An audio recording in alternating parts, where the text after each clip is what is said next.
जब हमारे शरीर में चोट लगी, जब किसी के बदन में कांटा चुभता है तो दर्द उसी को होता है। दूसरे के कांटे चुभे की किसी ने लाज नहीं आती। उन्होंने हमारे आदमियों पे शहादत दे के, मेरे परिवार को लुटा के उन्होंने जो शहादत दी है, ये आंसू वैसे नहीं है, बैठ नहीं जाने दूंगी इन आंसुओं को। बदला लेके रहूंगी जब तक जिंदा रहूंगी, जब तक अपनी पति का हिसाब किताब लेके रहूंगी। जय जवान जय किसान। नमस्कार, लो जी, हम फिर से आ गए हैं। मुद्दा बड़ा हॉट है। किसान आंदोलन पिछले 1.5 साल तक चला, उसके बाद 700 किसानों ने अपनी शहादत दी, लेकिन किसान नेता कहीं ना कहीं अपनी राजनीतिक रोटियां सेक करके निकल गए। मेरे पास एक लेटर हेड है भारतीय किसान यूनियन चडूनी की, जिसमें साफ तौर पे चडूनी साहब के पीए बताए जा रहे हैं। उनका कहना है हमारा किसान सतीश कुमार श्री चंद्र सिंह, गाँव मुकीमपुर, ज़िला सोनीपत के आंदोलन में शहीद हुए थे 2 फरवरी सिंधु बॉर्डर, 3 फरवरी को सिंधु बॉर्डर पे, लेकिन अब तक उनके इंसाफ के लिए कोई बात नहीं की जा रही। उनकी जो धर्मपत्नी है अलग अलग नेताओं के साथ के पास गई, लेकिन वहाँ से कुछ ठोस कदम उठाने का न कोई आश्वासन मिल रहा है, न कोई कार्रवाई की जा रही है। तो इन्हीं से जानना चाहेंगे अब तक ये किन किन किसान नेताओं के पास जा चुकी, जो तथाकथित लोग अपने आप को किसान मसीहा कहते थे। राकेश टिकैत हो, चाहे गुरनाम सिंह चडूनी हो, और अदरवाइज जितने भी संगठन थे, 40 संगठन किसान जो थे, जो बॉर्डरों पे बैठे हुए थे, उनमें सभी ना सभी कहीं ना कहीं सवालिया निशान लग रहे हैं कि वो एक तरफ बात कर रहे थे कि हम तब तक वापस नहीं हटेंगे, तब तक 700 किसानों को जो शहादत हुई है उनको इंसाफ नहीं मिल जाएगा। लेकिन कहीं ना कहीं एक तरफ दूसरी तरफ दिखाई भी दे रहा है कि वो अपनी राजनीतिक रोटियां सेक के हट चुके हैं। अब इन पीड़ित परिवारों को इंसाफ कौन दिलाएगा? इन पीड़ित परिवारों के घर से जो चिराग खत्म हुआ है उसका जिम्मेदार कौन है? बहन जी, आपसे जानना चाहिए, पहले तो ये पूरा मामला क्या है वो बता दीजिएगा। मैं शहीद सतीश कुमार की पत्नी रमेश अंतिल, मकीनपुर गांव से, और उनके न्याय के लिए मैं दर दर की ठोकरें खाती फिर रही हूँ, जिसमें कि ये दैनिक भास्कर में भी उनका नाम है। और वो कह रहे हैं वो लोग कि हमारे पास उनका नाम नहीं आया है। क्या यह जंतर मंतर पे आके मैंने आवाज़ लगाई थी, 200 महिलाओं में से श्रीमती रमेश अंतिल ने आके आवाज़ लगाई थी कि मेरे पति शहीद हुए हैं, मेरे बच्चे भी शहीद हो जाएंगे, तब तक भी मैं यहाँ लड़ती रहूंगी। और आज भी मैं कहना चाहती हूँ, जो 20 करोड़ लाख रुपये लेकर भाग के जो सबको हरियाणा को बेच के खाने का काम किया है, मैं उनको कसम खाती हूँ, उनके बच्चे बीबियों को उनका दिल से बद्दुआएं देती हूँ। कौन लोग हैं वो तो हरियाणा को बेच के खा गए? चन्नूनी साहब ने तो कुछ हमारे मान लो 1 बच्चे तक की पढ़ाई का किया था, लेकिन जो राकेश टिकैत जी हैं उन्होंने आज तक हमारे बच्चों की कभी शुद्ध नहीं लेनी सोची है। 22.5 लाख करोड़ रुपए उन्होंने हमारे मृतक परिवार के बच्चों का पैसा आया जो देश ने दिया और ट्रस्टों ने दिया, कहीं कर्नाटका से आया। राकेश टिकैत जी पे बहुत बड़े आरोप लगा रहे हैं, वो तो अपने आप को बहुत बड़ा किसान नेता मसीहा मानते हैं। मैंने राकेश टिकैत पर हजारों बार फोन पे बात करी, लेकिन उन्होंने बात नहीं करी। और कहा जा रहा है उनकी तरफ? उन्होंने उनकी तरफ से ये कहा था कि मैं बात करूंगा, लेकिन आज तक 1 साल 5 महीने हो गए हैं मेरे पति के बारे में, आज तक मेरे बच्चे के दरवाजे पर भी आकर उन्होंने मेरा बेरा नहीं लिया है। रही दूसरी बात, हम रानीगंज सिद्धि गए, वहां पे कल्पना जी मैडम से हमने बात करी, और कल्पना जी के बारे में ही आज हमने आके दिल्ली में महाराष्ट्र सदन में आके मीटिंग के बारे में उन्होंने हमारे से बात करनी सोची, तो उन्होंने अलग अलग 3 बंदों से बात करने के लिए कहा। मैंने कहा मेरा दिल दुखता है, जब मेरा परिवार अब सुरक्षित नहीं है तो कल कैसे रहेगा? हम घर परिवार बड़ा बना देंगे, जनता को जोड़ देंगे, लेकिन जो मेरे साथ हुई है उसका बदला कौन लेगा? तो हमारे को दलीसा देने की भी हिम्मत नहीं है उस औरत में। तो मैं बताना चाहती हूँ, आप उत्तराखंड रानीगंज सिद्धि में जाके क्यों नहीं करते ये धरने प्रदर्शन? आप हमारे हरियाणा को, हमारे रोहतक को, हमारी दिल्ली को लूटने के लिए क्यों आते हैं?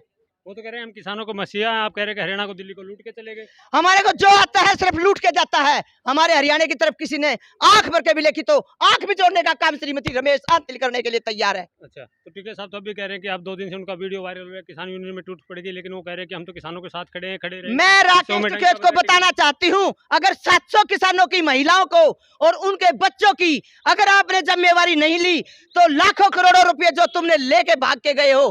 और राज्यपाल जी, आप सुन लो मेरी बात, राज्यपाल जी आपने इलेक्शन लड़ने की सोची, 700 किसानों की, विधवाओं के बच्चों की नहीं सोची। बददुआएं तुम्हारे को मिलेगा, भगवान करे तुम्हारे कीड़े चलेंगे। वो तो साफ तौर पे कहने किसानों की शहादत को हम बेकार नहीं जाने देंगे।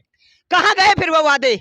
ये वादे करके झूठे रच रच के उन्होंने हमारे 700 किसानों की शहादत पे राजनीति खेलनी चाहिए। उस राजनीति को खेलने नहीं दूंगी जब तक मेरे तन में खून रहेगी। एक एक बूंद का हिसाब लेके रहूंगी, चाहे मुझे कहीं भी जाना पड़ जाए। वो लोग कह रहे हैं, आप कह रहे हैं कि राजनीति कर रहे हैं, वो लोग कह रहे हैं कि राजनीति से हमारे को लेना देना ही नहीं है। अगर उसका राजनीति का काम नहीं था, अगर उसका राजनीति का काम नहीं तो यूपी में क्यों जीती बीजेपी? बताइए मेरे को आके इधर। तो जनता ने वोट दिया ना, राकेश टिकैत ने तो नहीं दिया ना। राकेश टिकैत ने इशारा किया, उन्होंने 700 किसानों की नहीं सुध बुध ली। मतलब राकेश टिकैत के कहने पे किसानों ने वोट दिए। बिल्कुल इशारा किया उन्होंने, क्यों नहीं लिया? उन्होंने इलेक्शन की बड़ी थी। राज्यपाल जी ने, चंदूड़ी साहब ने जब इलेक्शन की जीतने की सोची थी तो उन्होंने उस टाइम हमारी आंखों का पानी का दर्द क्यों नहीं झलका? आज हमारे बच्चे रोड पे हैं, वो कह रहे हैं कि मेरी 2 हिस्से बिक गई है। कहाँ बिकी है? आज मेरे को कागज दिखाओ, कौन सी जमीन बिकी है उनकी। और आप जो अभी मौजूदा सरकार में मंत्री भी हैं या कहीं ना कहीं शांत है, अन्ना हजारे जी लोकपाल के लिए आंदोलन किया, तो उनके पास भी गए? अन्ना हजारे के पास में गई, वहां पे लोगों ने मेरे को चुप करने की कोशिश की, पर लेकिन मैंने यही लेटर उनको दिया और चिट्ठी लिख के देखा बकायदा। मैंने कहा अन्ना जी, हम बड़ा परिवार बना देंगे, बड़ी महिलाएं जोड़ देंगे, लेकिन आज जो मैं दर दर की ठोकरें खा रही हूँ, जो मेरे दिल पे आज बीत रही है, अगर कल वो बीत गई तो उसका हिसाब कौन लेगा, कौन देगा? बताइए अन्ना जी। बार बार चुप करने की जो लोग कोशिश करें वो लोग हैं कौन आखिर? क्योंकि वो तो कहते हैं हम किसानों के मसीहा हैं, किसानों के साथ हैं सब लोग। कुछ नहीं है, सब सरकार के पंजे हैं। अच्छा, आरएसएस के पंजे हैं ये सब।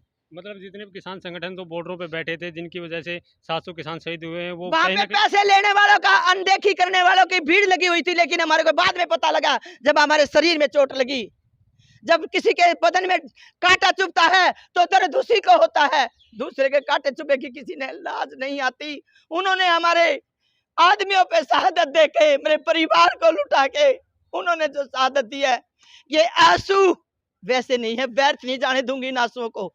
बदला लेके रहूंगी जब तक जिंदा रहूंगी, जब तक अपनी पति का हिसाब किताब लेके रहूंगी। जय जवान जय किसान। तो आप यहाँ साफ तौर पे देख सकते हैं कि जो किसान 700 किसान से ज़्यादा शहीद हुए थे, लेकिन जो किसान नेता थे, तथाकथित किसान नेता, साफ तौर पे कहते थे किसानों की शहादत को हम बेकार नहीं जाने देंगे। लेकिन आज उन्हीं किसानों के जो पीड़ित परिवार हैं, जो किसानों का घर के चिराग बुझ गया है, उनका किस तरह से रो रो के बुरा हाल हो रहा है। न तो कोई किसान नेता सुनने को तैयार है और न ही सरकारें सुनने को तैयार हैं। सरकारें तो वैसे सुनेंगी भी नहीं, क्योंकि सरकारें तो किसानों के साथ पहले से ही दुर्व्यवहार करती हैं। जी मत एक खालसा ऐड वालों ने मेरे घर में आके वीडियो बनाई, उनका नंबर भी मैं आपको दे दूंगी।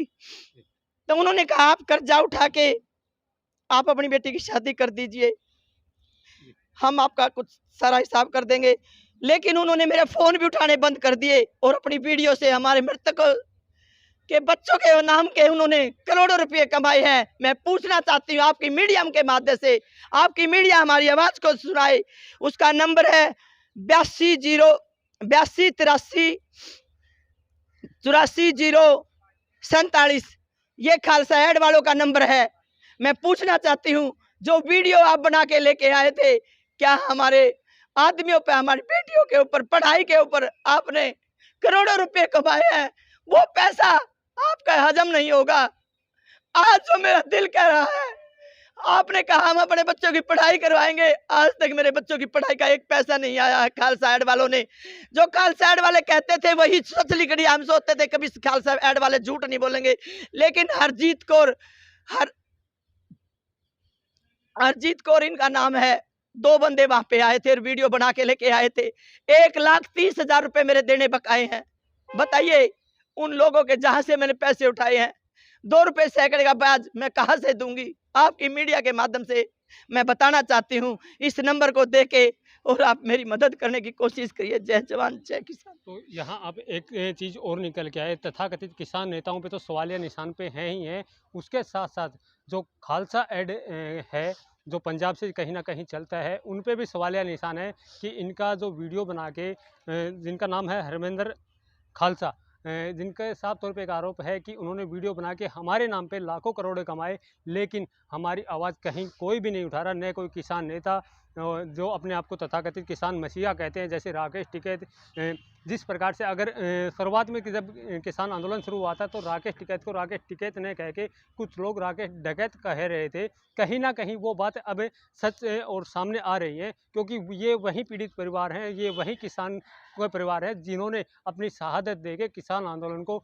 1.5 साल से ज़्यादा दिन चलवाया था और कृषि कानूनों को वापस करने का काम किया था।